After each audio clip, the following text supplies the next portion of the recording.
My younger brother David has always resented me, which might seem odd since he was the favored child in our family. Our mom pampered him endlessly, doing everything from cooking his meals to washing his clothes, even asking me to help him with his schoolwork. Meanwhile, I was left to fend for myself. I never received the same care or attention, but I accepted it because I was independent. Looking back, I suppose I enabled this behavior by always helping David without expecting anything in return. David, however, never helped me and only approached me when he needed something. He was loud, rough, and charismatic, the polar opposite of my quiet and introverted self. I liked studying and keeping to myself, while he reveled in teasing and bullying me. Our mom always brushed off his behavior, claiming, "That's just how brothers bond." But it wasn't bonding, it was torment. David mocked everything about me, my height, my glasses, my habits. He'd sneak into my room, read my diary, and tattle on me. When I complained about this invasion of privacy, my parents laughed it off. His pranks were often cruel. He once tried putting stones in my cereal. When I told our mom, she dismissed it as harmless fun. The worst part was at school. I was already dealing with bullies, and instead of supporting me, David joined in. He encouraged them, called me names, and once told me to kill myself. That hit hard because I was struggling with mental health at the time, though no one seemed to care. Things escalated when David tried to set my hair on fire during a family fight. My dad finally stepped in, threatening to call the police if he didn't stop. That was the first time David faced consequences, and it shook him. My dad also talked to me privately, acknowledging my struggles and promising to take action. He enrolled me in MMA classes, telling me I needed to stand up for myself. Those classes changed my life. They gave me confidence and a new sense of strength. One day, David stole my pocket money, which I'd saved for months. When I confronted him, he mocked me, saying I'd run crying to Dad. Instead, I punched him in the face, took back my money, and threw him to the ground. For the first time, he looked genuinely scared of me. My mom, of course, scolded me for hitting him, but Dad sided with me. David threw a tantrum, screamed that he hated me, and stormed off. After that incident, David began avoiding me. He realized he could no longer physically intimidate me, so he resorted to verbal jabs and petty insults. When he needed to communicate something, he'd relay it through our mom instead of speaking to me directly. It became unbearable, and I couldn't wait to leave for college. When I finally earned a scholarship and left for university, I felt liberated. The toxic environment of my childhood was behind me, and I started to thrive. During my second year, I met Karen, the woman I would eventually marry. We clicked instantly and decided to get married when we discovered she was pregnant. It wasn't the ideal timeline, but we were happy and ready to build a life together. At first, our marriage seemed perfect. Karen was my dream girl, and I never thought about straying, even though other women occasionally showed interest. But over time, cracks began to show. I discovered Karen had cheated on me twice, once with a married coworker and another time with an ex-boyfriend. Both times, I forgave her, hoping to keep our family together for the sake of our child. I convinced myself that these were youthful mistakes and that we could move past them. For a while, things improved. Karen seemed to change, and we started planning for our future. But 3 months ago, everything fell apart again. Karen admitted to having a long-term affair and told me there was a chance our son wasn't mine. Her cold and indifferent demeanor shattered me. She confessed that the affair was with my brother, David.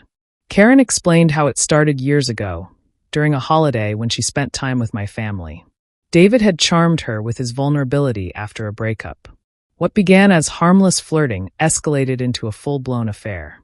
Karen claimed she felt guilty afterward, but stayed with me because I was the more dependable brother. It turned out she had been sneaking off with David for years, lying about business trips and overtime. Hearing all this made me sick. The son I had raised and loved might not even be mine. When I asked if the affair was still ongoing, she admitted it was. That was the breaking point. I calmly packed my things, ignoring Karen's pleas for forgiveness. She cried, saying I was being cruel and that we could fix things for our son's sake. But I couldn't stay. Trust was gone, and there was no coming back from this. I left Karen crying at the doorstep and went straight to my parents' house. I told them everything about Karen's affair with David, their ongoing relationship, and the possibility that my son wasn't mine. My dad's face turned pale with shock, and my mom, true to form, initially defended David, insisting he would never do such a thing. To prove the truth, I called David in front of them and confronted him. At first, he denied everything, but when I told him Karen had confessed, he began blaming her, calling her names and painting himself as the victim. He arrogantly mocked me, saying no one would believe me because he was the golden child. I hung up the call and turned to my parents, who had heard every word. My mom was silent, but my dad was livid. He grabbed the phone and called David back. His voice was cold and firm as he told David that he had betrayed the family and destroyed the trust we had in him. He informed David that he was cutting him off. No more financial support, no college funds, nothing. David tried to plead and justify his actions, but my dad wasn't having it. "You think it's impressive to sleep with your brother's wife?" he said. "Let's see how you survive without my money." After the call, my mom broke down and apologized to me for not believing me sooner. It was the first time in years that she truly showed remorse for enabling David's behavior. My dad, on the other hand, focused on helping me move forward. He found me a lawyer and supported me through my divorce. The paternity test confirmed my worst fear. David was the biological father of the child I had been raising as my own. The divorce was messy. Karen's lawyer fought for alimony, but her infidelity played heavily in my favor. When everything was finalized, I felt a sense of relief. I moved into a small apartment and started rebuilding my life. Karen begged me to stay involved in my son's life, but I couldn't. Every time I looked at him, I saw David, and the pain was too much to bear. 2 weeks after my divorce, my dad informed me that he planned to rewrite his will. He wanted to leave everything to me and cut David out entirely, save for $1 to ensure he couldn't contest it. My dad had worked hard his entire life, and his assets totaled nearly $2 million. The only condition was that my mom could continue living in their house if my dad passed away first. I had no issue with this and appreciated my dad's unwavering support. Somehow, David found out about the will, likely through my mom. He called me in a desperate attempt to reconcile. He complained about struggling to pay for college after being cut off, and Karen was pressuring him for child support. He begged me to speak to our parents on his behalf, claiming he wanted a fresh start. I laughed and told him he should have thought about the consequences before sleeping with my wife. He tried to blame Karen, saying it wasn't entirely his fault. I agreed Karen was also to blame, but reminded him that I had divorced her, so she was his responsibility now. I told him to stop calling me and reminded him that he was no longer the golden child, but the black sheep of the family. He started crying, telling me how everyone, including our extended family, had turned against him. I hung up, feeling no sympathy. Later, I confronted my mom about telling David about the will. She broke down, saying she thought he had suffered enough and deserved another chance. My dad, furious, told her that if she continued supporting David, their marriage was over. That silenced her, and since then, she has stayed away from David. In the months that followed, I focused on healing. I was promoted at work, earning a comfortable income, and began seeing a therapist. I haven't been dating. I'm taking the time to rediscover myself and enjoy my independence.